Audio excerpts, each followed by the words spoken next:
para carreras de sociología, de geografía y ahora en ciencias económicas. Y un texto obligatorísimo, es el Cordobazo 25 años después de Néstor Restivo y Raúl de la Torre. El Rodrigazo, no el Cordobazo. El Rodrigazo. Como tuvimos el Cordobazo cerca.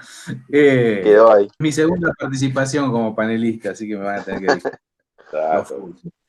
que un texto que yo les decía que a mis alumnos que lo leyeran con la luz prendida, y algunos a la noche me decían que llamaban a la mamá para ver si abajo de la cama no estaba Mansueto Sin.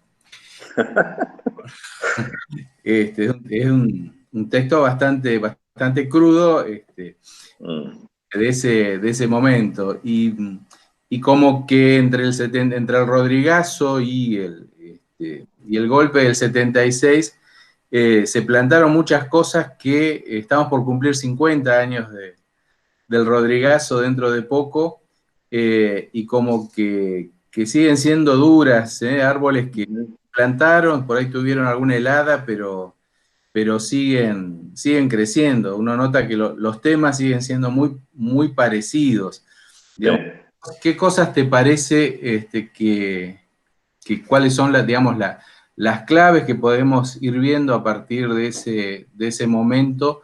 Y si te parece que es viable algún tipo de modificación al respecto.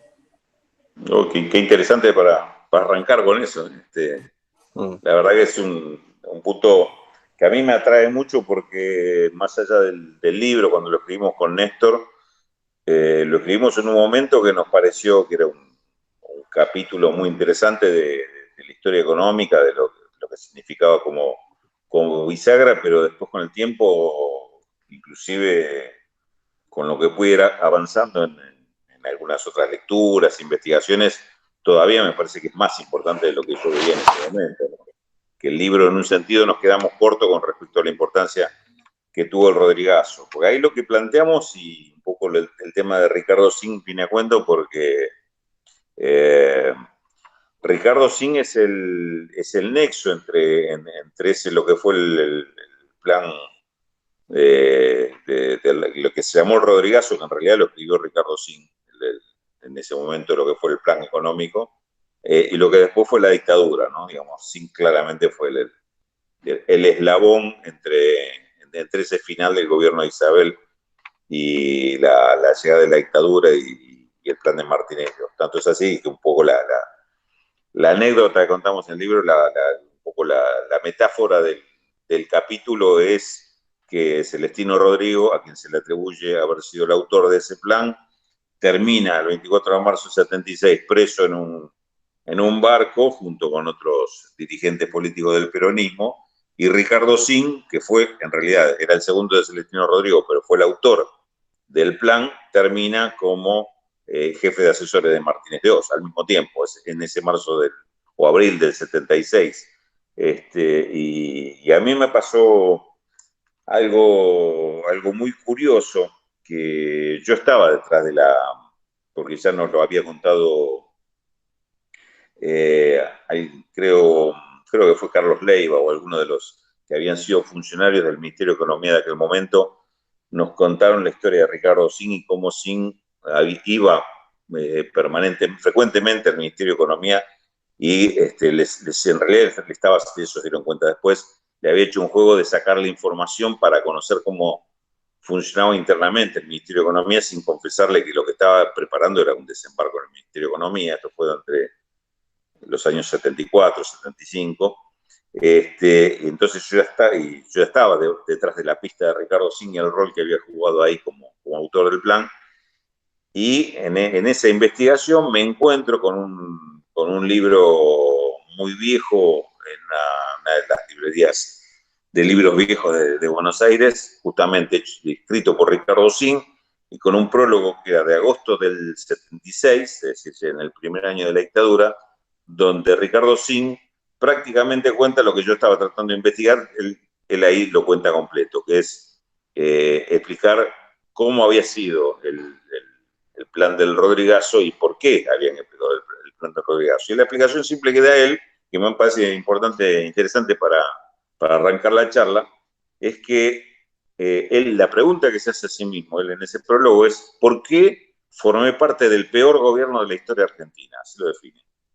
Y decía, en principio, el peor gobierno, por el gobierno de Isabel, dice, juntaba todo lo que el populismo le hizo de mal a este país. Desde el irigoyenismo al peronismo, él sumaba todo eso, decía que todo eso se había reunido y lo peor estaba pasando durante el gobierno de Isabel. Y que había que terminar con ese país, con ese modelo, y permitir que llegara otra cosa absolutamente diferente. Acabar con la sustitución de importaciones, de los modelos de defensa de industriales ineficientes, el sindicalismo en el poder, todo esto había que acabarlo de una sola vez. Y la única forma, la mejor forma de acabarlo era, como él dice, como usa como metáfora en ese prólogo, matando a la serpiente desde adentro. Entonces él se asumía y se atribuye a sí mismo el rol de haber entrado en el estómago de la serpiente y hacerlo con ese plan, el Rodrigazo, hacer destruir a la serpiente desde adentro. Y bueno, efectivamente el Rodrigazo fue eso, terminó con el gobierno de Isabel, terminó con el gobierno peronista y como él también dice en el prólogo, dice, y es el que puso las piedras en el camino para que llegara el nuevo modelo económico de la mano de Martínez de Oz y, otra vez lo cito a él, volviera a salir el sol en la patria. Digamos, con ese lenguaje describía esa maravilla que para él había sido el golpe militar, la política económica de entonces y el reemplazo de la política anterior. ¿Por qué me parece interesante esto? ¿Y qué es lo que nos trae hasta el día de hoy? Es que en realidad eso después con la historia nos dimos cuenta que eso fue el cierre de un periodo donde inclusive uno podría decir hasta con gobiernos militares anteriores había habido un proceso de industrialización en el país. Aldo Ferrer fue ministro de Economía de Levington y anteriormente había participado también de otros procesos, algunos semidemocráticos, otros directamente en función de un golpe, pero había una cosa, inclusive de los 50, los 60, posteriores al peronismo, se da el tema del desarrollo de la industria automotriz, digamos, hay varios elementos que hacen que todo ese proceso, más allá de las idas y vueltas del sistema institucional, hubo un proceso de armar una industria nacional y darle un proyecto de desarrollo al país. Todo esto se termina en el 75. Se quiebra definitivamente se quiebra, mejor dicho, en un principio con el Rodrigazo y definitivamente en el 76 cuando arranca el plan de la dictadura, que después íbamos a ver que es un poco la inauguración del neoliberalismo para nuestro país y a la par de lo que estaba sucediendo en Chile para toda la región y de alguna manera son los dos experimentos iniciales del neoliberalismo en el mundo, el del Chile de Pinochet y en la Argentina de la dictadura de Videla, digamos. Son los dos momentos iniciáticos de este proceso. Bueno, a partir de ahí tenemos un desarrollo de un neoliberalismo que aún los últimos gobiernos, los gobiernos que intentaron romper con eso, no lograron romper totalmente. Es un modelo que está vigente con sus dificultades, pero en lo fundamental, en lo esencial, seguimos sometidos a los modelos neoliberales. Ni siquiera yo creo que el kirchnerismo logra romper la base de ese modelo. Porque la base de ese modelo, ¿cuál es? A mi entender, un poco es lo que inaugura la dictadura y después iba a ser el determinante de la política posterior. Que el neoliberalismo fue el proyecto de defensa y de poner el poder en manos de las grandes corporaciones. Digamos, esta es la diferencia fundamental o la diferencia política, digamos, más sustancial con respecto a otros proyectos dentro de lo que fue el proceso del capitalismo. El neoliberalismo claramente concentra toda esa capacidad de decisión en las grandes corporaciones que inclusive pasan por arriba del poder de los estados. De hecho, nace así el neoliberalismo, no es una lucha de Estado versus mercado, sino defensa de los intereses de las corporaciones. Así nació en los 70 en Estados Unidos, cuando esto se planteó como una respuesta de las corporaciones a las demandas contra políticas monopólicas de estas corporaciones por parte de la pequeña y mediana empresa de Estados Unidos. La defensa que ejercieron las corporaciones en la justicia fue justamente recurrir a lo que le escribieron los académicos de Chicago, que asumieron la defensa de estas grandes corporaciones, y después, cuando esa defensa fue exitosa, esos mismos argumentos se volcaron en un marco, en un cuerpo teórico, y de ahí nace las teorías de Milton Friedman y el neoliberalismo. Pero inicialmente fueron argumentos de defensa de los intereses de las corporaciones ante la justicia, ante la demanda contra estas corporaciones, con lo cual nace como la defensa explícitamente o directamente de los intereses de las corporaciones. Bueno, yo creo que eso todavía es una de las... Básicamente es el principal elemento que quedó pendiente de esa etapa.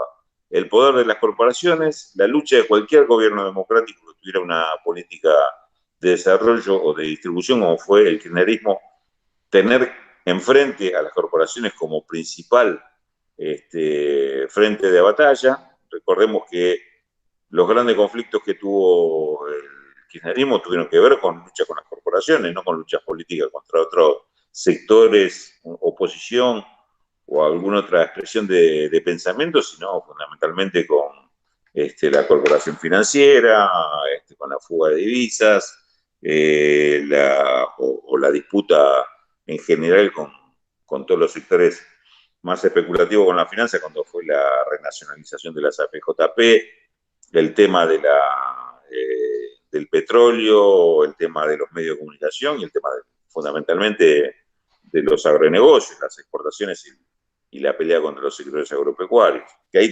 tenemos un buen ejemplo también.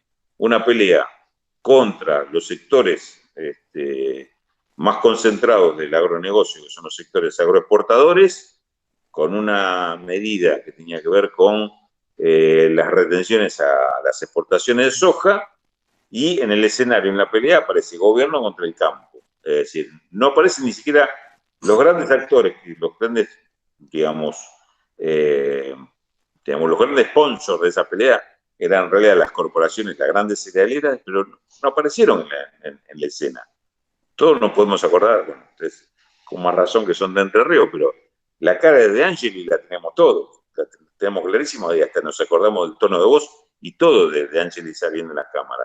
Ahora, del presidente Cargill, en ese momento de Nidera, Continental, o cualquier otra de las grandes cerealeras, Bunge, Dreyfus, yo creo que ni estos nombres la gente retuvo o conoció en ese momento, mucho menos que me nombren un solo presidente o directivo de alguna de estas cerealeras o de la Cámara de exportadores de cereales. Nadie los conoce, porque no tuvieron ningún protagonismo. Estuvieron absolutamente ausentes de la primera línea en cuanto a la exposición, pero eran los grandes protagonistas de esa pelea contra las retenciones a las exportaciones. Bueno, este me parece que es un elemento como para tomar ahí. ¿Cuál es el poder que tienen las grandes corporaciones? Que por otra parte, digamos, durante el proceso del kirchnerismo hubo un modelo muy distributivo y crecieron mucho los ingresos de los sectores del trabajo, por ejemplo, y hasta de la pequeña y mediana empresa también. Pero lo que crecieron los ingresos de las grandes corporaciones superó ampliamente el porcentaje de lo que hicieron los demás. Es decir, tuvieron más poder en medio de un bienestar general, pero salieron con más poder, con lo cual este modelo no cambió de manos y finalmente termina derivando en un gobierno directamente en manos de las corporaciones. O sea, no necesitaban tener un político que los representara, sino que tuvieron, digamos, un hijo de las propias grandes corporaciones del presidente a partir de 2015. Bueno, esto me parece que es el proceso que no se ha cerrado, y me parece que es la gran la gran, entre comillas, herencia que deja ese momento de cambio que fue el Rodrigazo en el 75 e inmediatamente la llegada de un nuevo modelo económico de la mano de la dictadura en 1976. Rulo, una de tus principales incursiones a lo largo de los años de televisión fue Visión 7 Internacional. Me gustaría que nos des tu punto de vista acerca de lo que está pasando, sobre todo en Estados Unidos, con estas movidas populares de rebelión que se están dando, y sobre todo también cómo ves el plano de Latinoamérica en este intento de recuperación por parte de los gobiernos populares, de volver a construir esa patria grande que hace algunos años atrás supimos tener. Y a ver, son dos procesos difíciles de analizar porque estamos en medio de todo el movimiento, ¿no? Inclusive en el caso de Estados Unidos, más todavía porque es una reacción que no sabemos hasta dónde va a llegar. A ver, tengamos en cuenta para el análisis algunos puntos que son fundamentales. No hay una organización en Estados Unidos detrás de estas movilizaciones, de esta respuesta tan fuerte y tan audaces en la calle. No hay agrupaciones, no tienen ni siquiera la experiencia de movilización y de organizaciones sociales que tenemos en Argentina, por ejemplo. Podríamos compararlo con muchos otros países y tampoco tenemos ese tipo de experiencia. Hasta en Francia, cuando hablamos de los chalecos amarillos, uno puede conseguir mejor qué significan los chalecos amarillos que representan. En el caso de Estados Unidos, hay una representación, digamos, simbólica, muy importante, que es el tema de los sectores más marginados de la sociedad, no solo los negros, sino también toda la población latina, otro tipo de poblaciones originarias en general. Esos sectores han sido permanentemente discriminados en Estados Unidos. En este momento, a partir de un episodio, pero sobre todo un episodio que pudo ser filmado y pudo ser visto por todos a través de una camarita de celular, provoca una reacción que ahora se está viendo como una reacción en cadena en distintas ciudades, en distintos estados de Estados Unidos. ¿Cuál es el alcance de esto? La verdad que es muy difícil decirlo, pero evidentemente ahí emergió un problema que viene ahí latente y que el conflicto estaba, obviamente. El conflicto estaba. Hay una población muy masiva de estos sectores que estaban siendo discriminados desde lo racial, hasta las posibilidades laborales, desde la persecución, inclusive policial, digamos, todos estos elementos pues, se juntan en un momento que estallan. Repito, es muy difícil decir cuál es el destino. Lo que parece cierto es que esto le va a significar un costo altísimo al gobierno de Trump, que quizá le pueda costar muy probablemente no poder ser reelecto en noviembre cuando son las elecciones presidenciales. Yo creo que pareciera ser todo indicar que quedó en una situación muy, muy delicada en este sentido, porque si ya tenía un problema por el tratamiento que tuvo frente a la crisis sanitaria, es decir, con el COVID-19 y la respuesta que fue lamentable y con un costo altísimo en dos sentidos, ¿no? Tienes el costo en vidas, que significa que Estados Unidos esté por lejos arriba del resto del mundo con respecto a muertes y contagios. Además, agréguenle el costo económico, porque no es que no hacer la cuarentena implicó que la economía siguiera creciendo, no. La economía entró en una situación de quiebre y con más de un 20% de desocupación, por ejemplo, por más que estén sostenidos parcialmente por un seguro de desempleo, esta es una situación en lo económico grave que se está planteando en Estados Unidos. Con lo cual, digamos, ahí a esta situación que tenía de crisis sanitaria se suma esto, que me parece que le da un golpe político muy, muy, muy duro que ninguno de los golpes anteriores, inclusive el intento de impeachment del año pasado, llegaron a dañar su imagen como se le está dañando ahora todo esto. Así que yo preveo que esto va a significar que en las circunstancias actuales uno diría Trump tiene muy poca chance de ser reelecto, porque obviamente además todos estos sectores que se enfrentan a Trump en este momento en las calles son sectores que si votan, votan a los demócratas. Digo si votan porque también la participación entre esos sectores en elecciones es muy baja. Con lo cual, acá tenemos un elemento que me parece que es importante y hay que seguirlo muy de cerca, que es lo que está pasando hoy con Estados Unidos, y en qué medida esto puede, yo diría, hasta dañar su liderazgo, su hegemonía mundial, que ya obviamente estaba ya amenazada, y sobre todo por su relación y el avance que había tenido China en diferentes aspectos, pero fundamentalmente en el aspecto tecnológico. Digamos, China le está compitiendo la supremacía tecnológica de Estados Unidos, lo cual no es poco, y esto me parece que es un poco el origen fundamental de todo lo que se llamó la guerra comercial, ¿no? Era más que nada una guerra tecnológica lo que se había planteado, y esta situación daña todavía más la posición de Estados Unidos. Con respecto a América Latina, y me parece que una cosa está vinculada con la otra, es que en América Latina se estaba dando el fenómeno de que Estados Unidos había vuelto a mirar hacia América Latina y a preocuparse por el tema de garantizar también su supremacía sobre la región. Esto se vio en la forma de intervención que tuvo en diversos países. Podríamos mencionar, bueno, el caso de Venezuela es suficientemente conocido, las intenciones de Estados Unidos con respecto a Venezuela, la participación directa que tuvo en el golpe contra Evo en Bolivia, me parece que es otro elemento también a tener en cuenta, y el tercer elemento que podríamos tomar como evidencia de esta política es el tema del respaldo que intentó darle hasta último momento al gobierno Mauricio Macri. El insólito acuerdo con el FMI, el respaldo financiero que le dio, y el apoyo hasta último momento, inclusive haciendo la reunión del G20 acá en Buenos Aires, son todos elementos que trataron de incidir para que Macri pudiera ser reelecto. Una jugada más que evidente de Estados Unidos. Me parece que esto tiene que ver también con el juego en la región.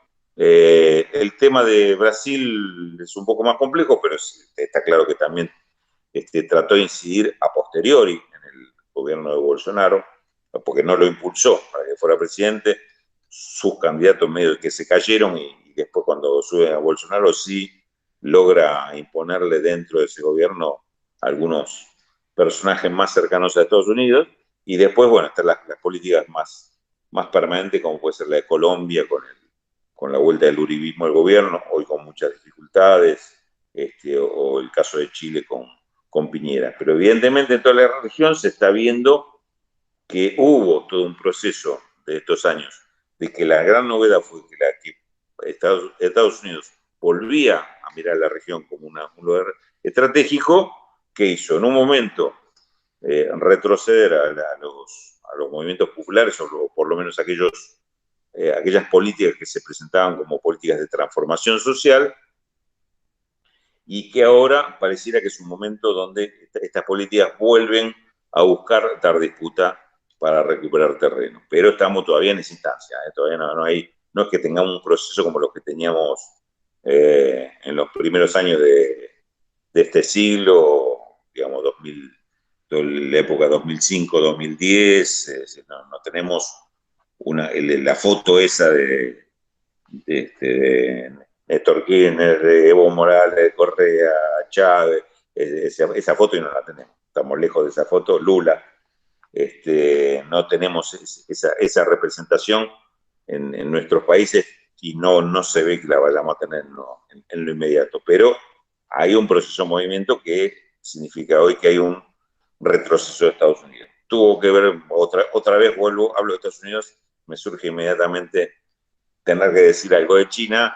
Tuvo que ver algo China con la incorporación de capitales en la región, con el tema de la incidencia que empezó a tener muy fuerte en Brasil y que empezaba a aparecer también en Argentina con algunos negocios. Sí, seguramente tuvo que ver, y estos son los elementos que hacen a la construcción política geoestratégica de Estados Unidos, es decir, cuidado con América Latina, cuidado con Sudamérica, que se está metiendo China, volvamos a mirar hacia ahí. Seguramente en algún momento esto se pensó así, se planteó así, y fue uno de los disparadores de la política otra vez tan agresiva de Estados Unidos para América Latina. Todo esto ahora, con lo que está sucediendo, empieza a temblar. Otra vez somos un territorio en disputa, no está muy claro qué es lo que puede llegar a jugar cada uno, no está muy claro cómo se van a resolver algunos procesos internos, pero claramente hay un movimiento que tiene un origen en Estados Unidos, pero que tenía mucho respaldo o apoyo en sectores pro-estadounidenses de la región, que hoy está en retroceso. Hoy claramente está con graves dificultades. No mencioné, porque me parece que es un capítulo aparte, que es el de México. Me parece que México es un proceso que por ahora seguimos viendo que marcha un poco al margen del resto de la región. El tema de López Obrador es un gran interrogante, es decir, obviamente es alguien que viene desde un espacio absolutamente distinto, desde la izquierda, a ocupar ese lugar, pero por ahora, una relación de no agresión con Estados Unidos, con lo cual también uno se pregunta o deja la puerta abierta para decir, a ver, hacia dónde va ese proceso, hasta dónde puede llegar a alcanzar, qué cambio puede significar. Me parece que eso también es un capítulo abierto, el de México, pero va más atado a las políticas propias de México en su relación con Estados Unidos que lo que puede ser una política en conjunto de Latinoamérica. Interactúa menos México con el resto de América Latina, que es lo que podría ser Brasil, que es un Bolsonaro, nos importa todo porque nos afecta mucho más directamente. Rulo. Cristian. Volviendo un poco a lo que decías hoy, hablaste hoy anterior, ¿cómo ves vos al gobierno de Alberto, digamos, como gestor de derechos del pueblo, sabiendo que del otro lado tenemos todas estas corporaciones que vos bien caracterizaste hoy? ¿Qué te parece? ¿Cómo lo ves? A ver, yo creo que hay por lo menos dos aspectos a diferenciar dentro de lo que es la gestión hasta ahora de Alberto Fernández. Una, en el tema de la gestión de la crisis sanitaria, me parece que ha tenido hasta ahora un desempeño muy bueno. Digamos, no podría haberse pretendido que a esta altura del tema ni estuviera solucionado, ni superado, ni mucho menos. Los resultados que obtuvo me parece que son lo que aspiracionalmente se podían lograr, es que no hubiera una explosión, un estallido de este problema y se circunscribiera lo más posible. Me parece que hasta territorialmente esto se ha logrado, y todo lo que significó el impulso al tema de salud para dar una respuesta tuvo además muy buena repercusión. El sector de la salud y el sector científico que ha dado respuestas. Entonces, ese es un plano que me parece intachable, incuestionable. El resto es donde podemos tener algún tipo más de dudas y algún tipo más de interrogantes. La gestión económica, porque el tema, digamos, yo insisto siempre cuando hablamos de esta cuestión en lo siguiente: yo no tengo ninguna duda entre salud y economía lo que tiene prioridad. Para mí la prioridad es absoluta en la salud. La economía lo que tiene que hacer es, como siempre, la economía siempre se adapta a las condiciones que tiene y a las restricciones que existen. Hoy la salud y el tema de la cuarentena, el tema del aislamiento social, es una condición. Eso es una condición y la economía tendrá que actuar en función de esas condiciones, no exigir que se cambien esas condiciones. Me parece que esto está fuera de lugar. Ahora, sí, dentro de esas condiciones podemos discutir qué es lo que hay que hacer. Digamos, la economía sigue actuando y sigue existiendo. Entonces, sí existe también esa discusión sobre qué hacer en este marco o en este contexto de restricciones. Ahí es donde aparece este tema que preguntabas recién, el tema de la relación del gobierno con las corporaciones. Hay una relación bastante conflictiva en este punto, digamos, conflictiva desde lo político, porque claramente el gobierno de Alberto tiene una intención de no llevarse mal, tener una relación de de respeto mutuo con las corporaciones, entonces no avanza sobre el espacio que ocupan las corporaciones. Es decir, el no conflicto en ese punto. Y me parece que del otro lado, el conflicto está siempre planteado.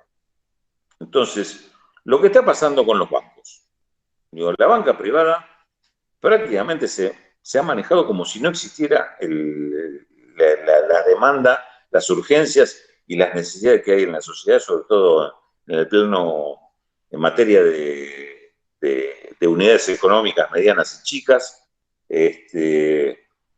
No veo que haya hecho el más mínimo esfuerzo, y si teníamos una banca privada que estaba orientada y estaba habituada a hacer negocio fundamentalmente con la especulación, prácticamente no se movieron de ese lugar. Intentaron por lo menos seguir haciendo el mismo juego de negocio con la especulación y dándole la espalda al sistema productivo, que es lo que ha sucedido en estos años, pero por imperio también de las políticas oficiales.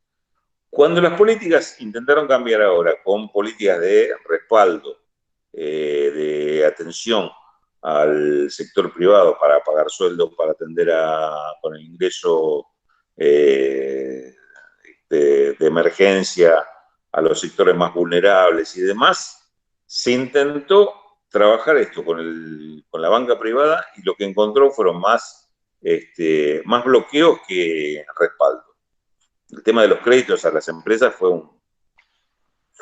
una experiencia dramática, lo que ha sucedido con fondos, con recursos que el propio gobierno le garantizaba, y hasta con garantías que el gobierno ponía a disposición de quien tenía que tomar un crédito. Y realmente ahí yo creo que fue uno de los grandes choques que hubo entre gobierno y corporaciones, y esto limitó bastante el tema del alcance que tuvieron las políticas sociales de acompañamiento de las unidades económicas.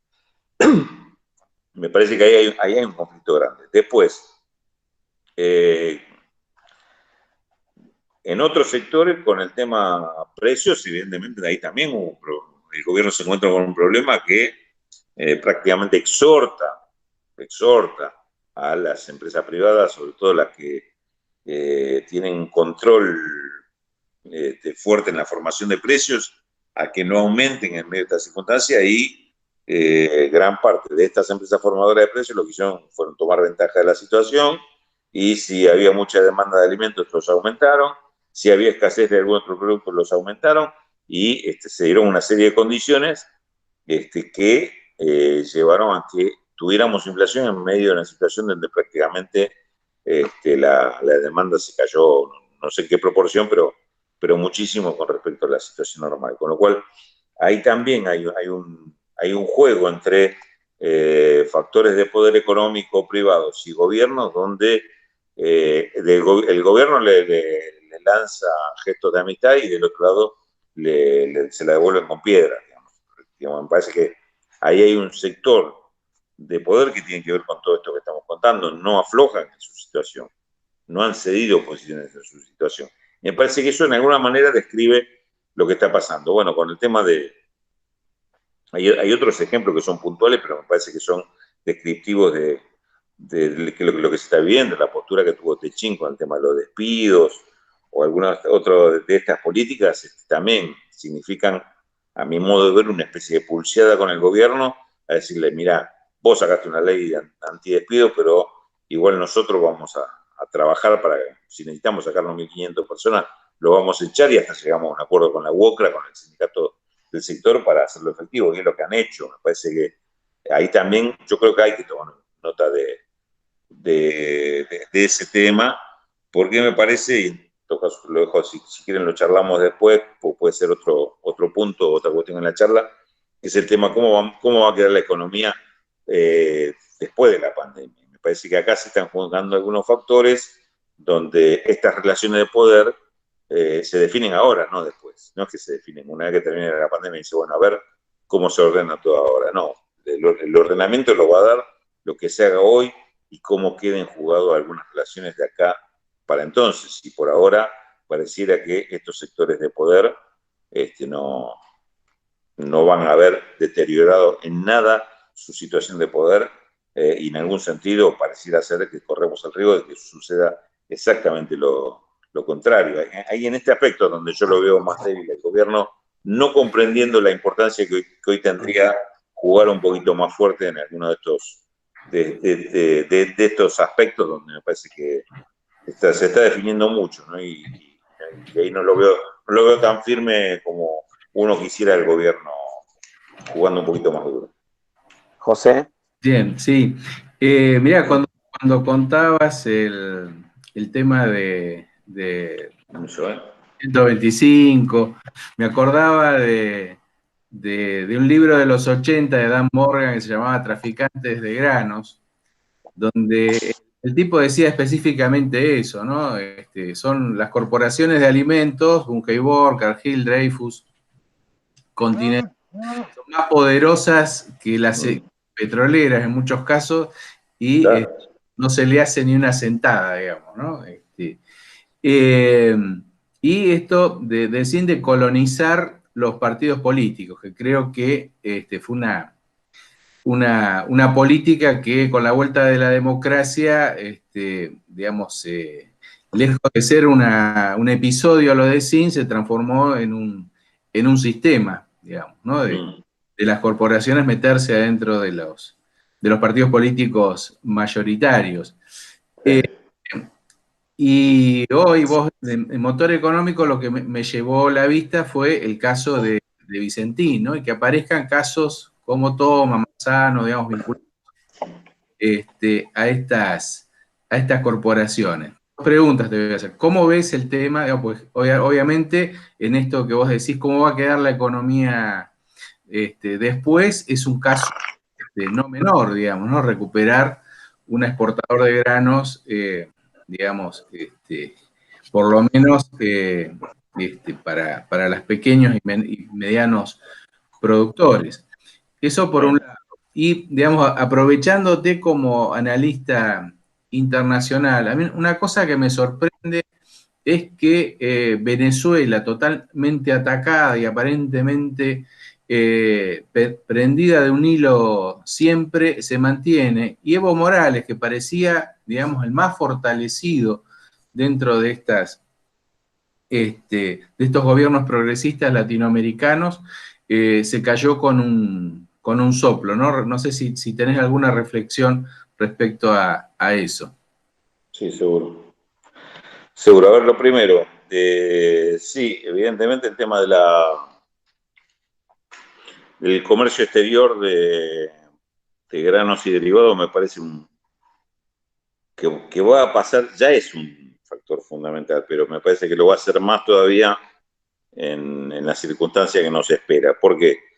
Primero porque digamos, claramente es el principal, la principal fuente genuina de ingreso de dólares, ¿no? Sin deuda, los dólares entran por ahí, por exportaciones. Es uno de los sectores que típicamente están más concentrados, que habla un poco de lo que decíamos antes, el rol de las corporaciones. Y es el sector que más, yo creo que más le disputó y más le ganó al Estado en cuanto al tipo de controles, regulaciones. Hoy los puertos, bueno, ustedes son del Paraná, lo conocen bien, del río Paraná, los puertos son privados, las grandes exportadoras tienen su propio corredor para sacarle los granos, venderlos. Perdón, Sí. el puerto de Entre Ríos se llama Rosario, no tenemos realmente política portuaria. Aprovecho para hacer esta. Sí, claro, no, está todo concentrado allá. Está todo concentrado acá en Rosario, eso no hay ninguna duda. Y el tema, sí, por eso hablaba del río Paraná, no para nada. Capital. Digo, y el tema de la falta de participación del Estado llega al punto no solo de que los puertos son privados, que el Estado prácticamente lo único que trabaja son las declaraciones juradas de estos grandes exportadores, sino que desde el momento mismo del acopio, el producto prácticamente no tiene ningún control del Estado en eso. Y son los dólares, la recaudación aduanera, son un montón de factores que tienen que ver con en una parte fundamental de la economía donde el Estado debería estar por lo menos para controlar. Algún conocido nuestro, y también creo que ustedes, suele decir, ya si le pusieras una balanza delante del puerto, ya eso sería revolucionario. Con pesarle lo que sacan y compararlo con lo que declaran, digamos, ya provocas casi una revolución, porque es meterse en lo que los tipos consideran como un factor absolutamente privado, que no le controlen ni lo que sacan por exportaciones reales. Entonces ahí me parece que es un factor central. Se da el caso Vicentín. Aparece el caso Vicentín, digamos, que es digamos, es la irregularidad puesta sobre la mesa, el caso de Vicentín. Estaba mirando ahí unos datos que me acaban de llegar con respecto a cómo fueron las operaciones con el Banco Nación. El tema de los créditos para prefinanciación de exportaciones, la responsabilidad que tiene González Fraga como presidente del Banco Nación durante años 2018 y 2019, digamos, una defraudación multimillonaria en dólares al Estado y a la banca estatal con la prefinanciación de exportaciones. Una empresa que creció a la luz de estos negocios en una forma espectacular, geométrica en estos años, como Vicentín, y el broche, el moño, se lo pone una convocatoria de acreedores muy rara, una convocatoria de acreedores muy rara, pero muy ligada también al gobierno, con empresarios dueños de Vicentín que tuvieron mucho que ver con Cambiemos, pero sobre todo con el PRO, como son Nardelli y Padoan en Santa Fe, y estas operaciones con González Fraga en el Banco Nación. Ahora, este tema quedó planteado ahí en la convocatoria de acreedores.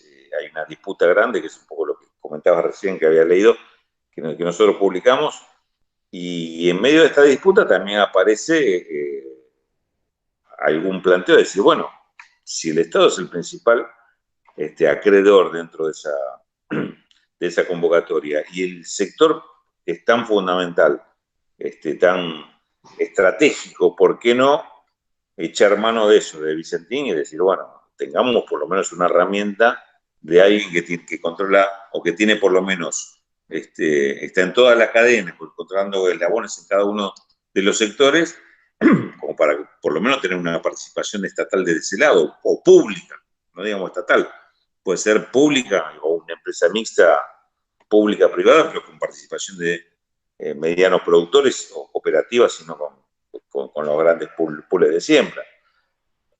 Esto está planteado como una situación que yo no sé si esa puede ser una solución factible o no. Lo que está claro es que es un sector muy trascendental en la exportación de granos, y hoy para Argentina no es solamente eso que hace muchos años describió Dan Morgan como el poder de las 5 hermanas, de las 7 hermanas, que eran tanto o más poderosas efectivamente que las petroleras, por lo que significaba en el comercio mundial de granos y lo que significaba esto para la alimentación del mundo, sino que hoy para Argentina es un factor central de lo que viene. Es decir, va a ser, esta es la llave de la puertita por donde ingresan los dólares. Hoy Argentina, y esto, bueno, esto es parte de lo que decíamos antes, las políticas del Banco Central es pedirle, por favor, a los exportadores que liquiden. Porque las normas que ponen, digamos, 5 días, límite máximo, eso se burlan más o menos sin demasiadas complicaciones, no te declaran la venta al exterior, te la postergan, te cambian las cifras. Hay muchas trampas que se hacen en ese sector, con lo cual formas de eludir esta obligación medio laxa del Banco Central hay. Entonces ahí no funciona si no se imprime algún otro tipo de presiones o de obligaciones por parte de las empresas.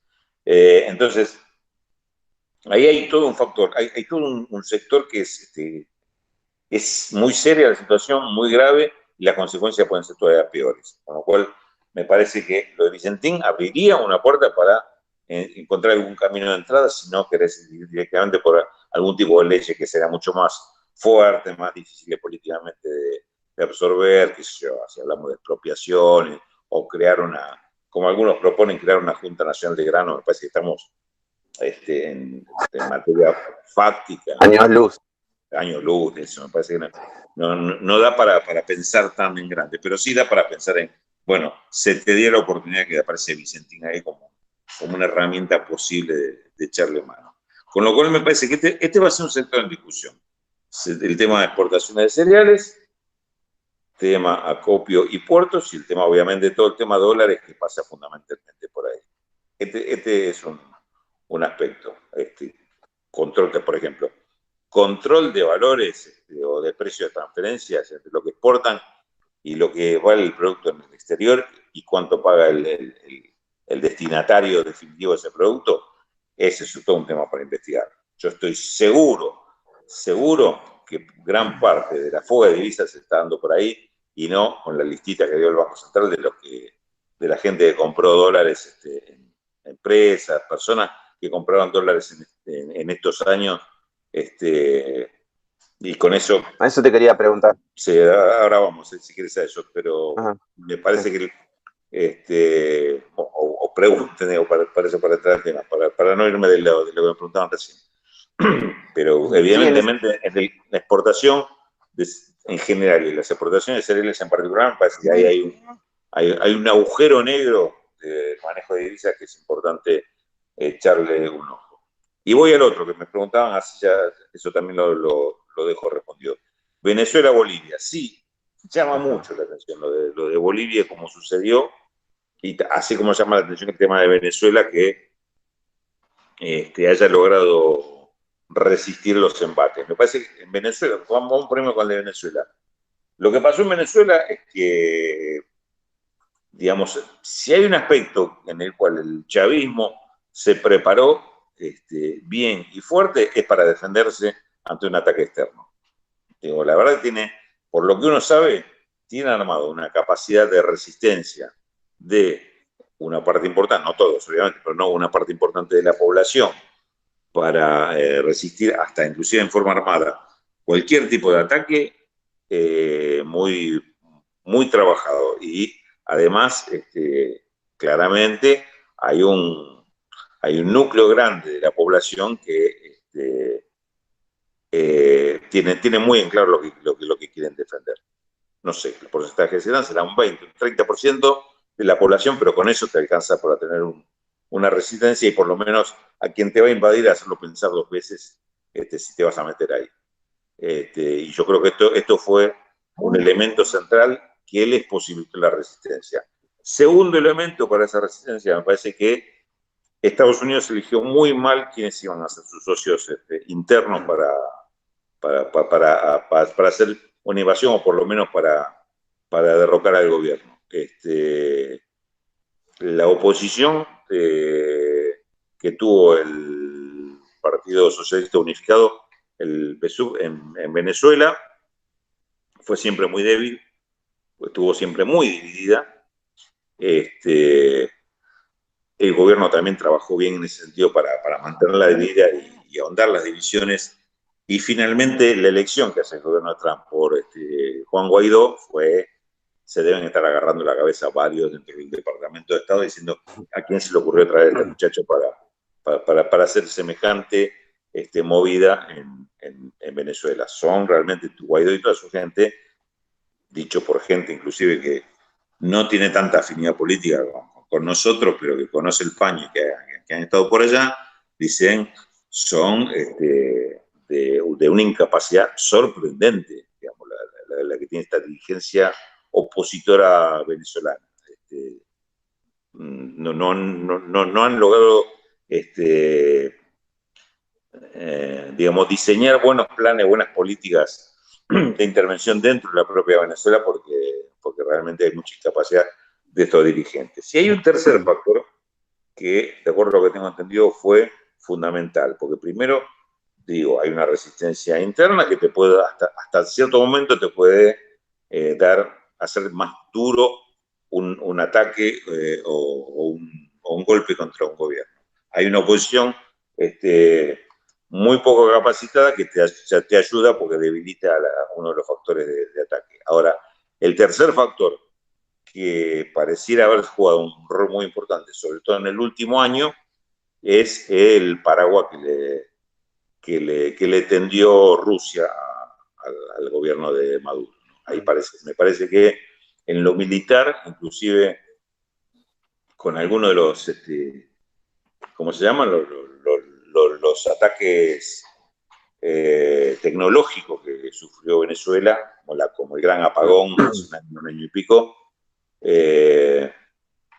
pareciera ser que ahí el rol de Rusia fue fundamental primero, para protegerlo, para resolver problemas y además para advertirle a Estados Unidos que Rusia ahí se estaba jugando una carta importante. Es decir, no, me parece que ahí el papel que juega Rusia es fundamental para que a Venezuela, en definitiva, no la hayan podido sacar del gobierno Maduro. Es decir, hay varios factores ahí, fundamentalmente de lo militar, de la preparación interna de la gente y alianzas, que es lo que lo hace sostenible el gobierno Maduro, que en materia económica es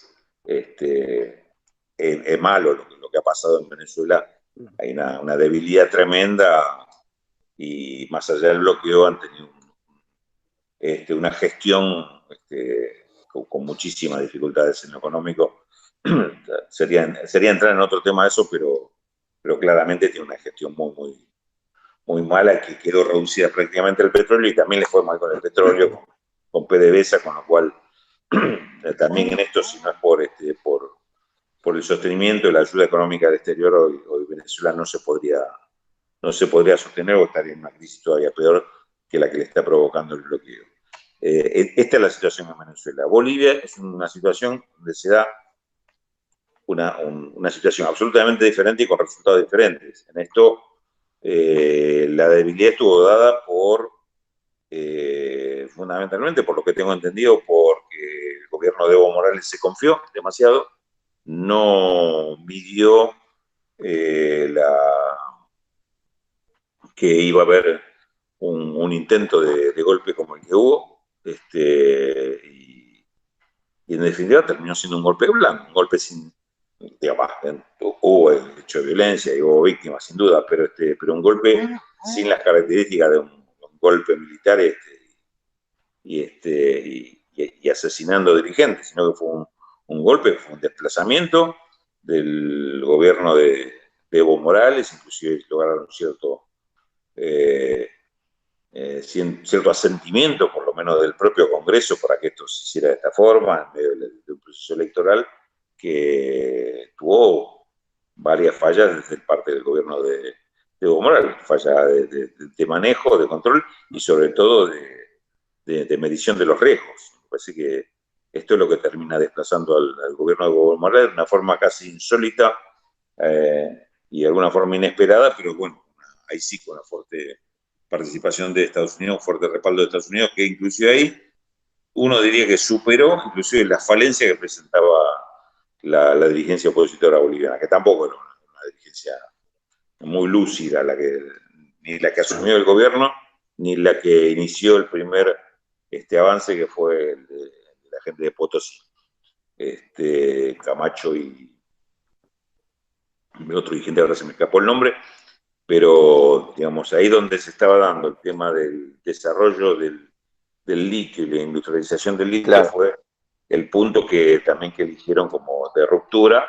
Dijeron, bueno, hasta acá llegan, le damos pelea acá, resistencia acá, denuncian, le damos una denuncia, y eso en medio de un proceso electoral, más allá de que hubo 2 o 3 episodios en los cuales el gobierno de Evo Morales retrocedió cuando se dio cuenta que ahí le estaban poniendo una trampa, retrocedió en su propio proyecto, pero ahí ya no le alcanzó para rearmarse y poder sostener las elecciones con sus propios candidatos. Ahí me parece que hubo una falla de otro tipo. No, por eso digo, son 2 dimensiones diferentes, lo de Venezuela y de Bolivia.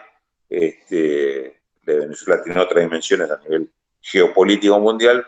Lo de Bolivia fue directamente más un golpe clásico.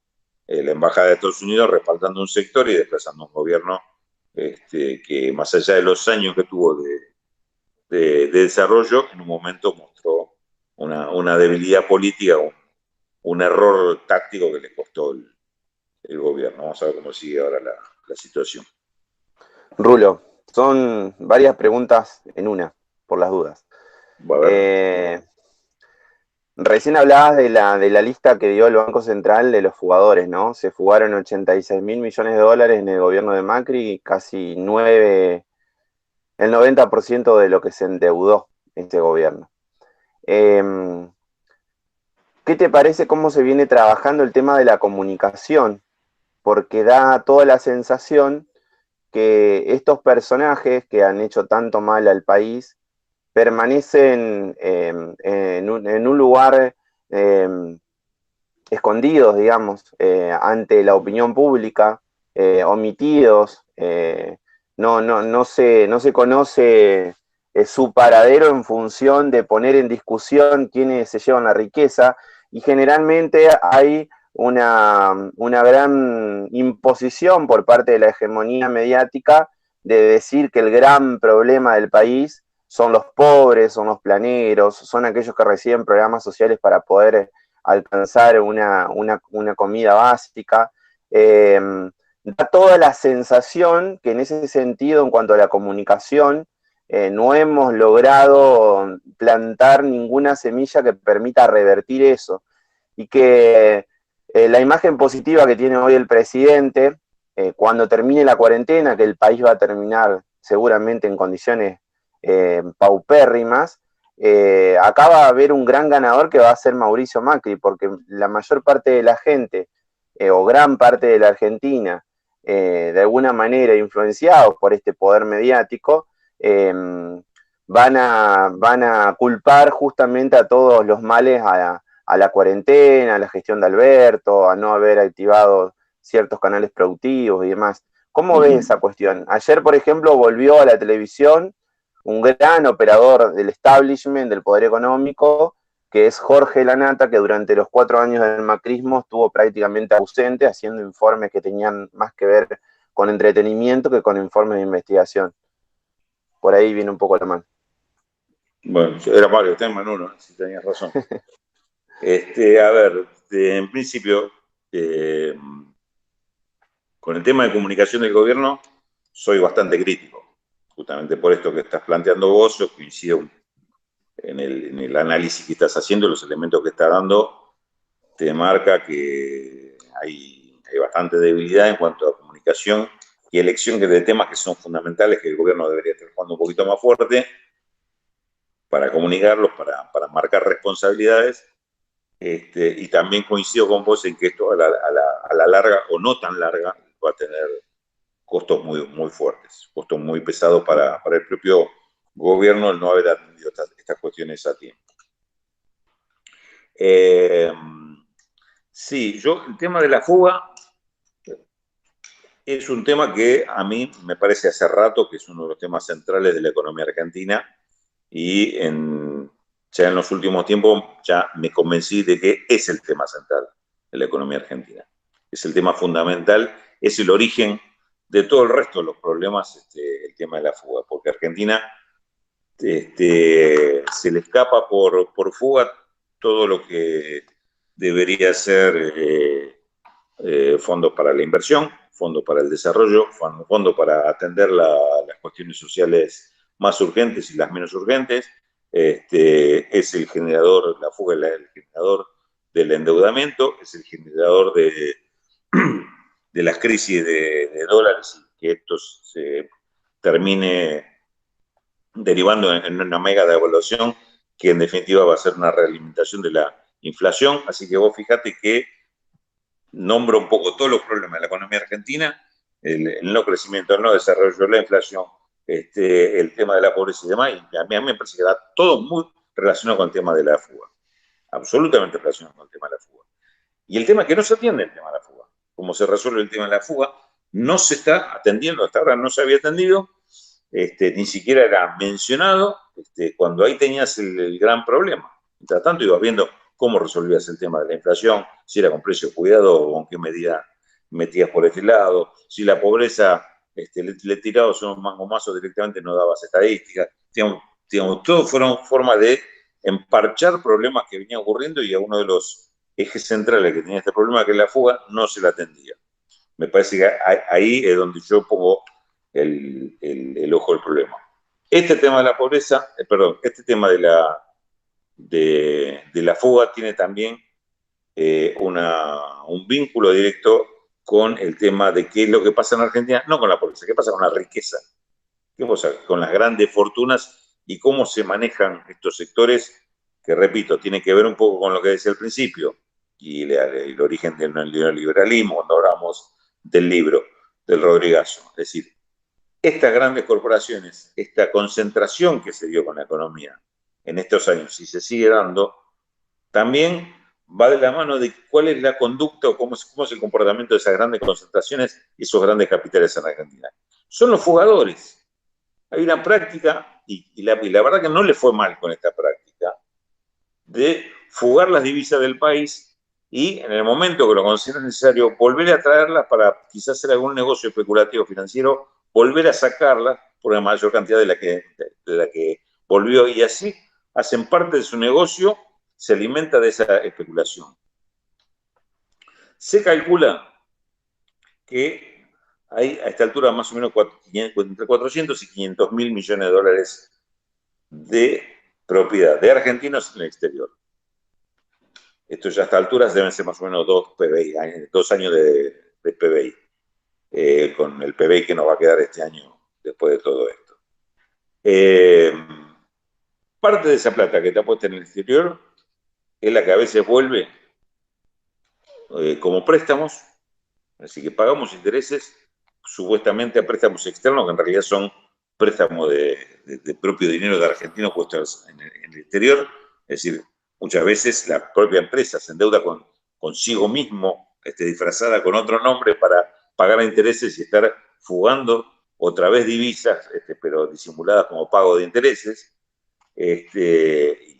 y volver a sacar la plata que volvió a entrar porque es el pago de esa deuda. Parte de ese dinero también vuelve en fondos de inversión, es decir, comprando títulos y haciendo negocio con un título de la deuda. A mí no me extrañaría nada que algún día pudiéramos saber que de los fondos de inversión que están negociando con Argentina, ahora el tema de la reestructuración de deuda, haya gran parte que sea propiedad de argentinos.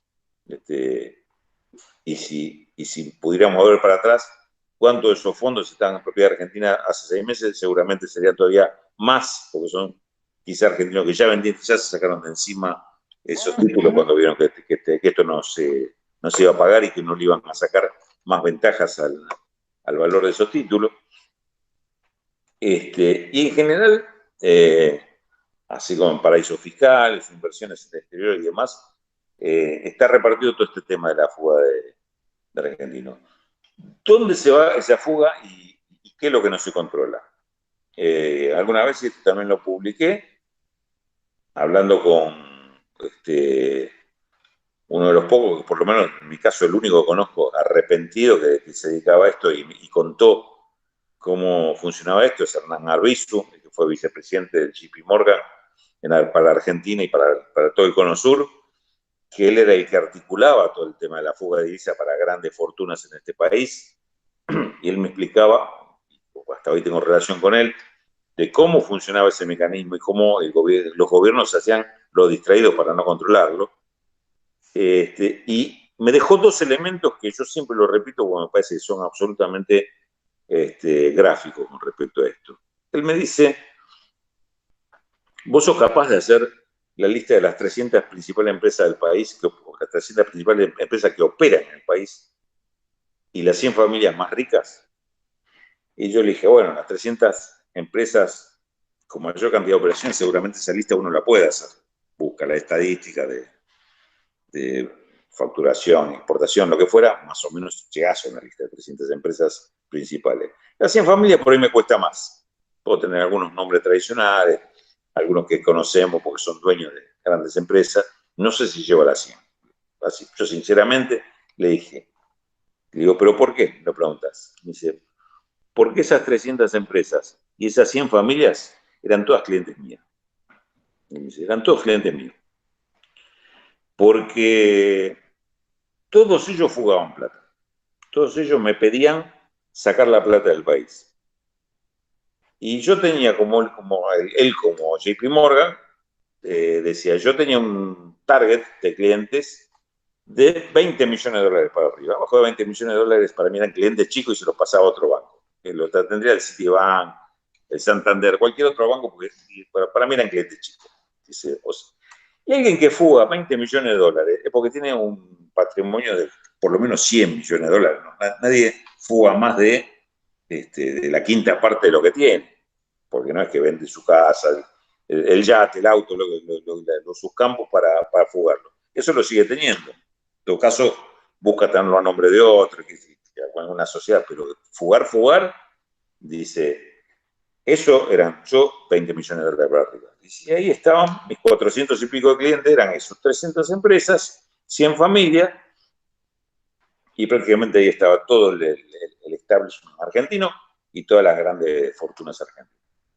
Eso trabajaban conmigo porque nadie mejor que nosotros le hacíamos ese servicio, de crearle las empresas en el exterior y que los tipos la pudieran manejar y nunca los iban a encontrar. Y él me dice, y hasta el día de hoy te aseguro que una empresa que fugué yo, no la iban a encontrar nunca. No la podían encontrar nunca. Y el otro dato que me da es, pero entonces si lo que vos no hacías como servicio de fuga de divisas, ¿quién lo hacía? Me dice, todos los bancos privados, o mejor dicho, todos los bancos del sistema, menos los bancos públicos y el Credit Cop. Dice, salvo la banca cooperativa y los bancos públicos, todos los demás tienen una oficinita encargada de hacerte la fuga. Dice, o la tienen ahí, o en una oficina que está a la vuelta del banco, o en un piso de arriba, en Buenos Aires, o tienen una oficina en Puerto Madero, pero todos tienen armado la estructura para fugar plata y organizarte el vínculo con el exterior y que esto no quede declarado en el banco, no quede registrado a nombre de nadie. Con lo cual, lo que me estaba diciendo es que si alguien quisiera controlar la fuga de divisas, lo primero que tiene que hacer es ir a los bancos, ir a controlar cuál es la operación de los bancos que están registrados, bancos que están controlados por un sistema que los regula, que regula todas sus actividades y están haciendo estas operaciones por izquierda. Es decir, el sistema está muy contaminado con el tema de la fuga, está muy contaminado. Entonces, si acá en esto no hay una decisión firme, no lo vamos a resolver. Y el tema es que hasta ahora el Banco Central no logra articular una decisión firme. Yo, la verdad que en otros periodos tenía algún grado mayor de confianza, cuando estuvo Marco Del Pon, cuando estuvo Manoli, que por lo menos conocían el tema y tuvieron alguna intención, pero tuvieron grandes problemas, no pudieron avanzar. Diría más, hoy Marco Del Pon, desde la AFIP, está avanzando más, por lo menos ya dio 2 o 3 pasos que ella, como presidenta del Banco Central, no había logrado hacer. Por ejemplo, ¿cómo? Algún economista amigo dijo que Miguel Pese parece más el 9 de ellos que el 2 de nosotros. Comparto. Es cierto, economista amigo que comparto.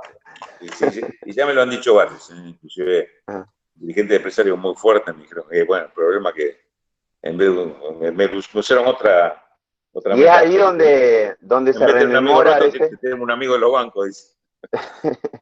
Y es ahí donde se rememora si no existe la posibilidad de incorporar funcionarios, más allá de las diferencias que se puedan tener, que tengan de alguna forma la valentía que mostró en su momento Guillermo Moreno, tan demonizado justamente por el poder económico. Y bueno, vos tenés, dicho, nosotros tuvimos otro conocido nuestro, como José Fatela, también en la UIF o en la aduana, y terminaron, los cepillan porque justamente se meten con sectores de poder que logran que por otro lado lo saquen hasta de gobiernos nuestros, de gobiernos populares, quedan marginados. El caso más emblemático es el de Vudú. Caso de Vudú, claro, exactamente. El caso de Amado es otro caso emblemático. Pero yo con Esbatela tuve oportunidad de hablar hace poco porque sacó un libro muy interesante y estuve en la presentación, estuve charlando un rato con él y una de las cosas que me decía es, yo la verdad ni me acerco al gobierno ni espero nada porque de la causa que yo tengo de la UIF y de aduana todavía estoy procesado. Todavía me tienen procesado, entonces no quiero. Yo soy una mancha venenosa, no quiero acercarme al gobierno para no perjudicarlo. Pero estoy viendo cosas que se están haciendo que es una barbaridad, o cosas que deberían hacer si no se hacen. Y la verdad son tipos que cualquiera que conoce el tema, que está más o menos en esta historia, saben que son tipos muy valiosos, tipos que saben realmente. Por eso digo, volviendo al tema de la fuga, lo que está haciendo hoy Mercedes Margolfón en la FIFA, hay dos medidas que a mí me pareció muy importantes. Una, está fiscalizando sobre la información que está recibiendo de afuera de cuentas del exterior. Esto es no sé si conocen, hay un acuerdo de intercambio de información entre organismos fiscales de distintos países, en los cuales anualmente le mandan la información de cuentas, por ejemplo, en el exterior, que puedan tener en Uruguay, en España, en Italia, donde fuera, de argentinos que tienen cuentas acá. Mandan las cuentas acá y acá lo que se verifica es si esas cuentas están declaradas acá. Es un principio de observación. Lo que hizo en este momento Mercedes fue tomar toda la información que había llegado desde el año 2018 y no se había controlado jamás. La información estaba ahí y no se pudo controlar. Inclusive, ¿tienen alguna duda? Esto se los cuento, no fue publicado todavía, pero ¿tienen alguna, por lo menos por mí, ¿tienen alguna duda si esas listas no fueron modificadas? O sea, modificadas no para controlarlo, sino justamente para sacar a alguno que estaba controlado. Para omitirlos. Exactamente. Como esto depende de la OCDE, pidieron a la OCDE si ellos tenían las listas originales, porque querían tener las listas originales para verificar que no hubiera ese tipo de omisiones o borradas. Le dijeron que sí, que están esperando esa información, es decir, para poder chequear si las dos listas que tienen de 2018 y 2019 corresponden a las listas originales. Pero sobre las listas que ya tienen, están haciendo un laburo de control. Lo primero que hicieron fue, ¿saben cuántas cuentas tienen de argentinos en el exterior? 300.000.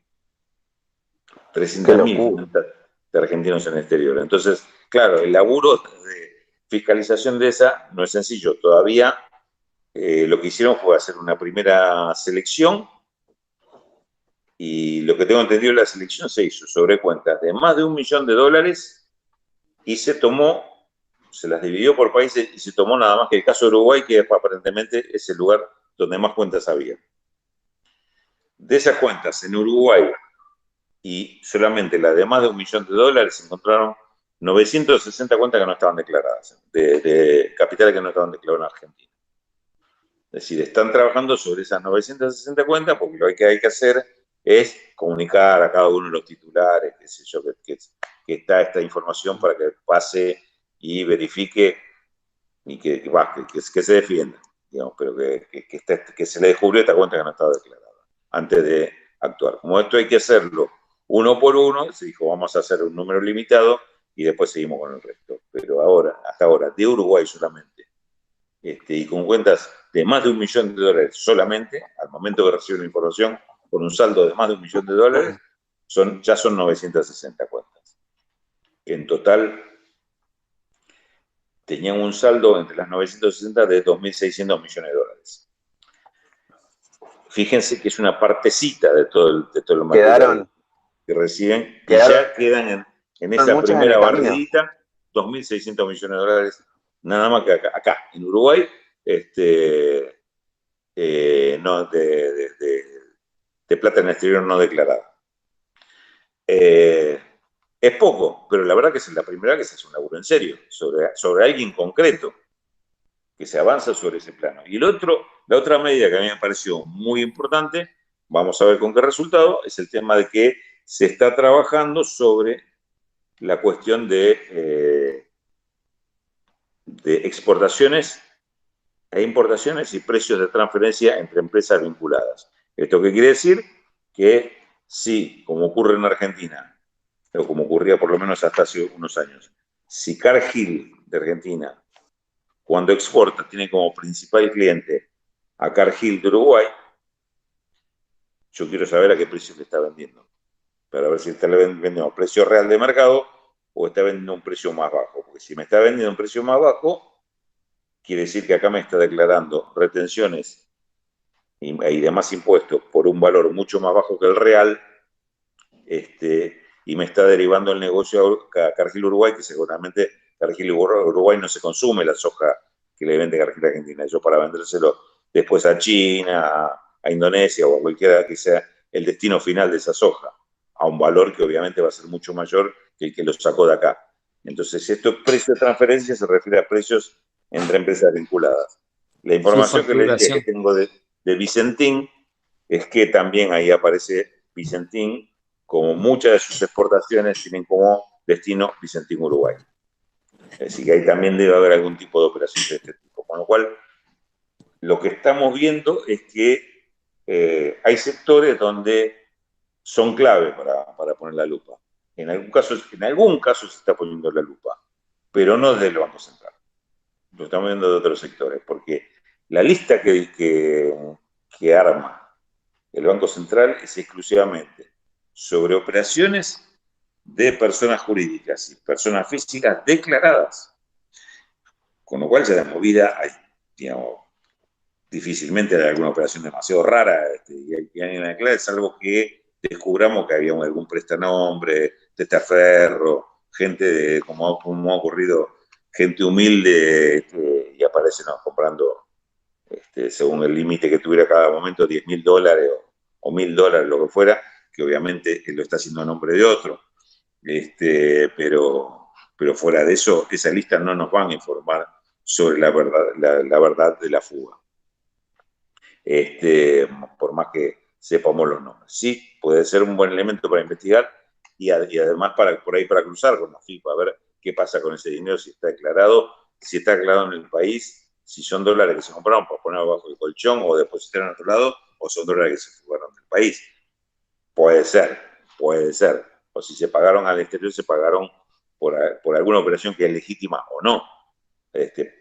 Podría ser, pero eso es un material para investigar, no es un material que por sí solo no nos diga demasiado. Inclusive, ya a esta altura yo ya estoy dudando de llamarlo que son 85.000 millones de dólares de fuga, porque no sé si son fugas, si todos esos dólares son fuga o son simples operaciones que después son pago de servicio, pago de comercio exterior, compra de propiedades. En Argentina no podemos comprar una propiedad sino con dólares. Bueno, alguno de los que compró propiedades en estos 4 años fue a comprar los dólares en el mercado y seguramente está en esa lista. No es un fugador, es el que compró una propiedad y cambió los pesos por dólares. Por eso, digo, ahí hay mucho para investigar y no, salvo esto que mencionó la FIP, no se está investigando. Y sí, coincido con lo que decías antes, que esto, si no se comunica bien, si no se explica bien, y si no se ataca como corresponde, puede ser un dolor de cabeza muy, muy grande para un gobierno que está descuidando estos asuntos. Rulo, yo te quería hacer una consulta respecto de vos decías que la fuga es el origen de todos los problemas macroeconómicos que tenemos los argentinos. Sí. La contracara de la fuga es el endeudamiento externo.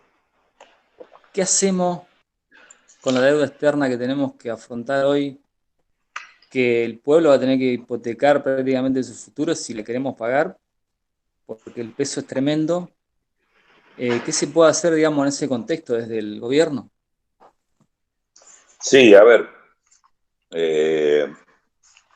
seguramente lo primero que te tendría que contestar, en consonancia con lo que te dije antes, es lo que vengo diciendo hasta ahora, es lo primero que habría que hacer con la deuda es investigar, ver qué pasó y cuántas de estas operaciones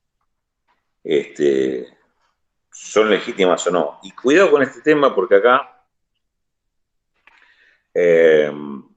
Cuando hablo de legitimidad, hablo fundamentalmente de la legitimidad de emisión y a favor de quién se hizo la emisión.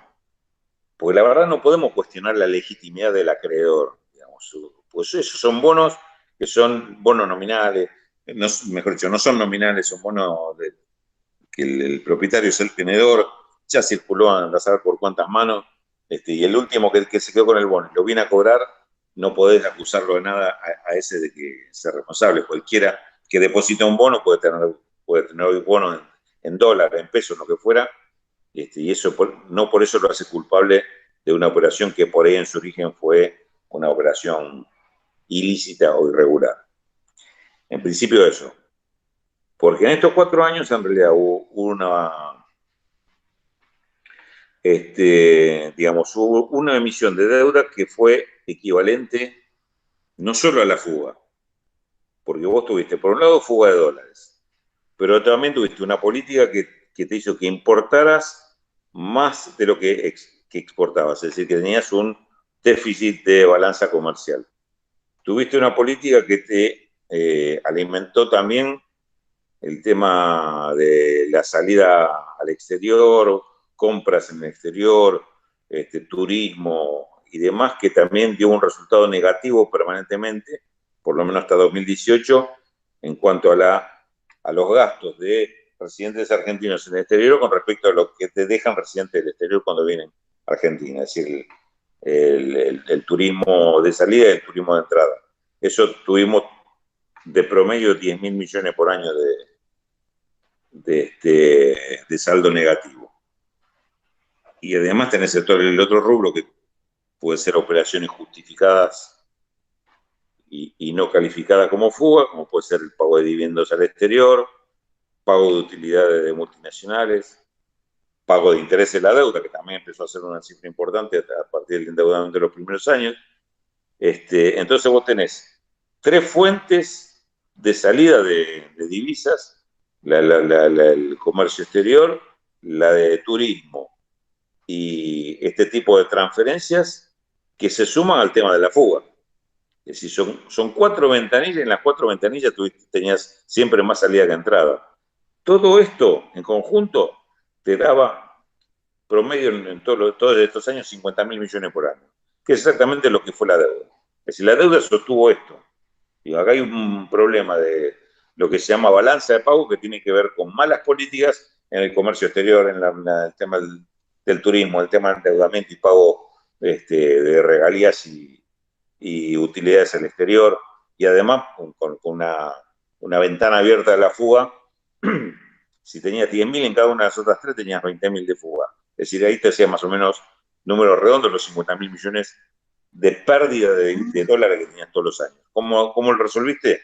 Con más deuda y agregando deuda. Entonces, acá en principio tenés un problema de malas políticas. Entonces, hay mucho para juzgar, no hay, digamos, algo, el de dar la información correcta y que esto se haga público, pero ahí no, hay un problema que se origina en la mala política de gobierno. Ahora, la forma de emisión de deuda sí merece una investigación a fondo, y sobre todo este acuerdo fatal en cuanto a lo perverso que se hizo con el Fondo Monetario Internacional en mayo. Digamos, perverso porque es un acuerdo que se llamó Acuerdo de Estabilización, y en realidad lo que provocó es la mayor desestabilización de la historia argentina, más o menos. Si vos lo medís en la inflación que provocó, en la mega devaluación que provocó, en la recesión que provocó, y el aumento de la pobreza, por agarrar los 4 elementos fundamentales, esto se genera a partir de 2018 y con este acuerdo. Y con un gobierno que encima le ajustás para que no pueda gastar y no pueda resolver estos problemas. Con lo cual, como dicen algunos, fue el mayor plan de desestabilización que tuvo Argentina, fue justamente este plan de estabilización del año 2018 con el Fondo Monetario Internacional. Esto es cuestionable, y algunas emisiones de deuda también son cuestionables, que también son del año 2018, donde se hicieron emisiones muy curiosas, muy llamativas, con emisiones que se hacían de la noche para el día siguiente, y aparecían favorecidos o suscritos por 2 o 3 fondos de inversión que después resulta que estaban ligados uno a Luis Caputo, otros a Gustavo Cañonero, que terminó siendo el vicepresidente de Caputo en el Banco Central. Ese tipo de operaciones también habría que investigar más en serio. Ahora, después, dicho todo esto, vos tenés un paquete de deuda que en la medida que lo puedas reestructurar en los términos que está planteando Argentina, es manejable. Digamos, en realidad, por suerte, dentro de todo, no nos queda una deuda tan inmanejable. Tengamos en cuenta que la deuda de Argentina, a ver, podemos, para simplificarla, la dividimos en 4. Porque por un lado tenés los 65.000 millones que se están negociando ahora con los fondos de inversión del exterior. Esto es lo más duro. Después, a estos 65.000 millones van atados otro, por ponerle para su número, para que me dé ronda la suma, 45.000 serán por ahí, 45, 50.000, de títulos en dólares, pero que están en manos de argentinos. Con esto no se negocia. Lo que se resolvió es se pateó todo para adelante hasta diciembre, y lo que se resuelva con los fondos del exterior es lo mismo que se le va a reconocer a los fondos locales que tienen, a los tenedores locales que tengan títulos en deuda. Si con esto se negocia patear la deuda por 5 años, después pagar 2% en 20 años siguientes, lo que fuera, a estos otros se les reconoce exactamente la misma condición que se les dé a los deudores. Es decir, van atados a la misma condición. Es decir, que Argentina negocia por 65, pero va a hacer ese pago a los 110.000 millones que tiene en total entre extranjeros y locales. Y después del resto, que son otros 200, a esta altura deben ser 200.000 millones de dólares. Una parte es deuda con propios organismos del Estado. Una parte importante, deben ser no menos de 80.000 millones de dólares que están en el ANSES, en el Fondo de Garantía de Sustentabilidad, en otros organismos. Digamos, esto es deuda interna, digamos. Esto obviamente también es manejable porque se acuerda internamente cómo se paga. Y el resto es deuda en pesos. Es decir, calculada en dólares, pero es deuda en moneda local. Con lo cual esto también lo que está haciendo el Ministerio de Economía, va renovando la deuda esta, va estirando los plazos de pago y pagando parte de ella. Pero es una deuda en pesos, no significa un trama a nivel internacional o externo. Con lo cual, si se arreglara esta deuda de 65.000 millones de dólares, el tema de deuda para Argentina está más o menos arreglado. No es el tramón que hemos tenido en otros periodos históricos, ni es la situación que tenemos hoy de imposibilidad de pago. Esto en principio, es decir, la deuda, si se pudiera lograr este acuerdo, la cosa no es tan mala, no es tan seria, no es tan grave a futuro. De todas formas, sí merece una investigación, sobre todo porque dentro de esta investigación es lo que también vaya a pasar en el futuro. La responsabilidad de determinados actores en este juego que todavía están participando también estos mismos actores, ¿no? Llámese banco, fondos de inversión, lo que fuera, o exfuncionario, me parece que ahí merece esta historia que se haga una investigación a fondo. Digo, por eso si no se logra... sí, es importante. No me preocupa tanto como dependencia de lo que genera hoy la deuda, si se arreglara, repito, ¿no? Esto que está pendiente. Si no se logra realizar esta investigación, estaríamos cometiendo el mismo error de siempre. Esto ya pasó en Argentina en varias etapas. Seguro. Ese es el gran riesgo. Si no aprendemos de esto, no aprendemos más. José, ¿querés hacer alguna pregunta? Ya vamos a ir medio que terminando y agradeciendo tu tiempo. Yo tengo 50 para hacer. Precisamente para agradecerte y tu tiempo, irme despidiendo. Volviendo al libro tuyo y de Néstor Restivo, una de las cosas que nos plantaron fue la ley de entidades financieras en la dictadura. Digamos, no sé si ves tiempos, posibilidades, voluntad de hacer algo al respecto, Y bueno, se van a cumplir 50 años del Rodrigazo dentro de poco. Por ahí estaría bueno otro libro y sumarlo a Hernán Arbizu. Yo moriría Oh, por saber lo que sabe como investigador en historia económica, moriría por saber lo que sabe Hernán Arbizu. De mi parte, un abrazo y muchas gracias. bueno, no, bueno, te agradezco. Eso último, la verdad, sería muy interesante volver sobre ese tema y verlo, como te decía, con una perspectiva hoy inclusive distinta, más profunda por lo que significó todo esto, ¿no? Que estábamos diciendo.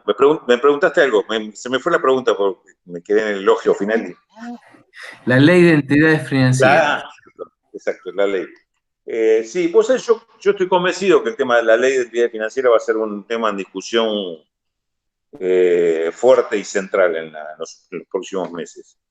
Porque tomando algo que vos preguntabas, sí, hay gente que está muy convencida de la necesidad de esa ley. Hay gente que está muy convencida. No te diría que todo el gobierno. Y obviamente va a haber muchas resistencias, porque modificar la ley de entidades financieras es modificar justamente hoy esas facultades, esa capacidad que tienen los bancos de hacer cualquier cosa por abajo que no nos controle, para decirlo en términos sencillos. Y esa capacidad que tienen los bancos de decidir ellos a quién le prestan y a quién no le prestan. Por más que haya una política del gobierno que le diga hay que prestarle al sector pyme, hay que prestarle a las economías regionales, hay que prestarle a quien sea, y ellos te la pasan por un filtro y dicen, no, bueno, pero yo tengo la facultad o tengo la obligación que si este crédito o este deudor no está en condiciones por tal y tal, y te piden una serie de requisitos y una carpeta, la cual, si sos alguien que está con problemas económicos y por eso necesita un crédito, no vas a poder acceder nunca porque esos problemas te dejan afuera. Entonces, digamos, ese tipo de cosas, para llevarlo un ejemplo simple, es lo que tiene esta ley de entidades financieras, que está vigente y es del año 77. Fue uno de los ladrillos fundamentales en la pared que se hizo del neoliberalismo en este país a partir del año 76, esa ley de entidades financieras. Me parece que es fundamental hacer una ley de entidades muy inteligente y que transforme profundamente ese sistema financiero para convertirlo en una rueda de auxilio del sistema productivo. Y no esto que es hoy, que es un casino de especulación que no tiene nada que ver y se desentiende absolutamente del sistema productivo. ¿Por qué digo que va a haber una pelea? Porque creo que hoy, además de los sectores que ideológicamente se identifiquen con esto, o analistas que entiendan la importancia de esto, se ha sumado en los últimos tiempos el tema de todos los sectores productivos que se han visto afectados por la falta de apoyo del sector financiero, y que también en ese debate, ahí sí me parece que hemos avanzado bastante en el sentido de que se comprenda que esto va de la mano de una ley de entidad financiera que habilita a los bancos para que hagan lo que están haciendo.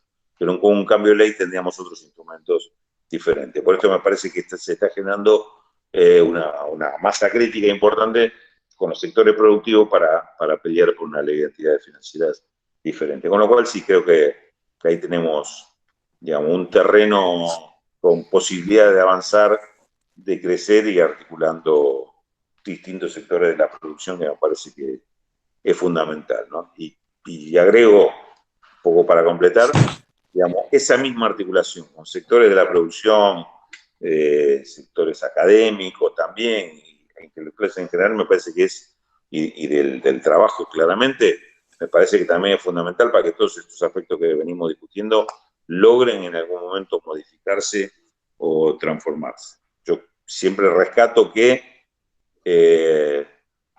además de tener un gobierno que en algunos aspectos tiene la intención y tiene la voluntad de avanzar y de cambiar las cosas, también tenemos un gobierno abierto para discutir y por lo menos poner en debate que si no se hacen las cosas, determinadas cosas, no van a cambiar. Si no si no se plantean estas cuestiones, teniendo en cuenta cuáles son los sectores que se van a oponer y se van a resistir a esos cambios, no se van a hacer los cambios. Que esto me parece que es uno de los puntos que tenemos siempre como disputa. Es decir, confiar en que el consenso con algunos sectores que son poderosos, que están parados del otro lado, se puede lograr algún acuerdo para avanzar. Bueno, yo la verdad que con determinados sectores no creo en los consensos, no creo en los acuerdos. Son los que se van a resistir y es a los que hay que derrotar para poder avanzar. Esto de lo que un compañero mío llama a los fundamentalistas del consenso, les pediríamos que no esperen tanto. Daniel Toñetti. Hay consensos que no se logran. Son disputas que, aunque nosotros no planteemos la batalla, ellos tienen planteada la batalla contra nosotros. Así que tomémoslo en cuenta y hagamos las cosas que tenemos que hacer. Rulo, te mando un abrazo y muchísimas gracias por esta cátedra que nos has dado. Y bueno, cuando andes por acá por estos pagos, te prometo un rico pescado de río asado. Así que no duden en avisarnos. No, en cuanto nos suelten, prometo que me voy para allá. Bueno, perfecto. Y te lo voy a recordar así. Sí, así, por favor. Vamos a compartir. A ver. Bueno. Ya debemos un montón de pescado de río y tenemos el río Paraná casi seco. Esperemos que lo podamos subsanar. La última cortita y te despedimos. ¿Dónde te encontramos? En Somos Radio todas las mañanas con Daniel Toñetti, Motor Económico, Página 12. ¿Qué otra actividad estás haciendo en términos de comunicación? A ver, está bien. Sí, tengo una columna que por ahora hago por teléfono para el noticiero del mediodía, televisión pública, pues una intervención muy cortita, muy puntual generalmente. Y después es por Motor Económico, fundamentalmente estamos trabajando por ahora con esos espacios. Pues en el futuro probablemente empecemos a trabajar también con algún podcast, algún espacio así donde estemos comentando por ahí semanalmente algún tema que vayamos eligiendo. Por eso seguramente a través de las redes lo vamos a informar y si no, seguramente como eso va a tener que ver con el programa que hacemos con el Flaco Toñetti, también lo vamos a estar informando ahí. Muy buen programa. La preguntita corta era la siguiente. ¿Es preocupante la incursión de los libertarios, de gente como Milei, Esper, Bogiano, en la cabeza de nuestros jóvenes? Y dicho sea de paso, porque son aquellos que incentivan sobre todo esta resistencia a la cuarentena, planteando de que si hay cuarentena no hay actividad económica, y claro está, como bien sacó Alfredo Zayat el fin de semana en Página 12, que esta pandemia, independientemente de que haya o no cuarentena, genera un desastre en términos económicos en todos los países. Y bueno, a ver, es preocupante relativamente, digamos, los libertarios en sí. Si tenés algún joven conocido y si es de la familia o alguien querido, sí, es preocupante que se le metan esa cosa en la cabeza, pero por ahí no es una preocupación individual. Si hablamos como hablábamos antes del tema de... Perdón, yo doy clase en primer año de Ciencias Económicas y nacen libertarios, nacen monetaristas. Chicos que eran estudiantes secundarios en noviembre, llegan a marzo a la facultad imbuidos de monetarismo y escuela austríaca, digamos, ¿no? No sé de dónde la maman, no la conocen, no han leído nada, pero vienen con ese pensamiento, ¿no? Es terrible.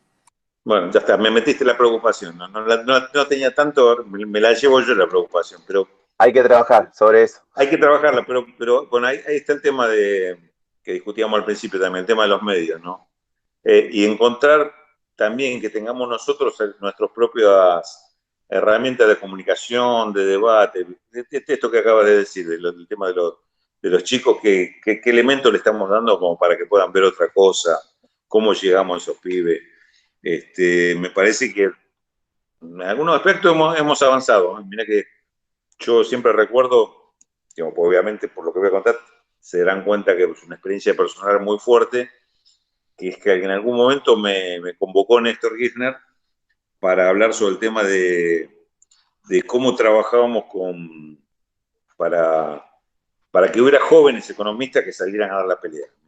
Que tengamos una nueva generación. Él estaba, digamos, muy fanatizado con el tema de que tuviéramos una nueva generación de jóvenes para salir a dar la pelea y que sean ellos los que hablaran y no que habláramos los de siempre, digamos, lo que llamamos conocido, digamos. Y con eso se trabajó y bueno, más allá de que eso, digamos, un año después de esto fue que falleció Néstor, pero lo que se trabajó, lo que se sembró en ese momento, tuvo sus resultados. Hoy hay varios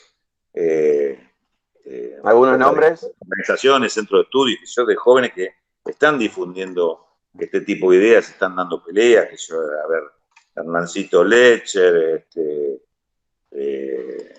Aciaín, hay una serie de pibes que están defendiendo y ganando espacio en los medios, por ahí no lo suficiente, Frasquina con la Universidad de Avellaneda, digamos, eso es interesante, eso en alguna medida se logró, pero obviamente esto lo que estamos comentando nos demuestra que no es suficiente.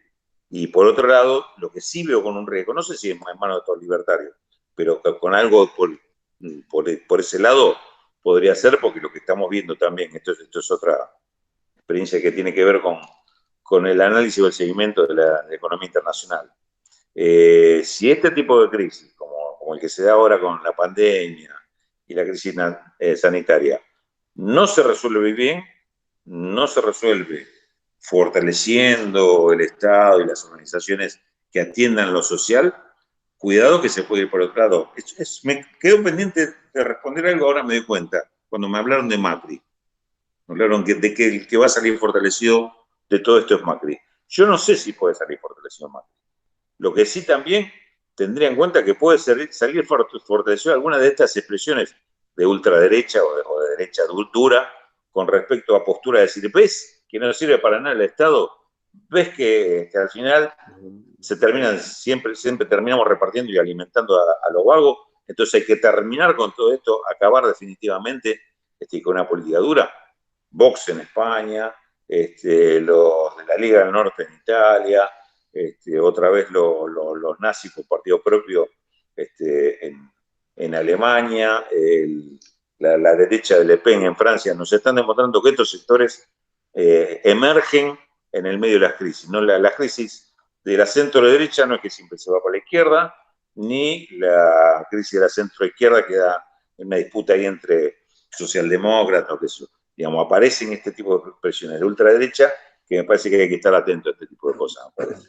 Esto de lo libertario, yo diría que en algún sentido es una expresión también de eso, ¿no? Entonces, desde ese punto de vista, sí, me parece que es una cuestión que a veces a uno le suena ridículo algunos discursos, pero la experiencia de otros países da que estos discursos a veces prenden, ¿no? Gracias, querido Rulo. Te seguimos todas las mañanas, te leemos. Gracias por tu tiempo y Entre Ríos tiene las puertas abiertas para cuando quieras venir. Bueno, muchísimas gracias. La verdad que un gusto grande y un placer charlar con ustedes. Para nosotros también. Abrazo grandote. Hasta la próxima. Chao. Hasta luego.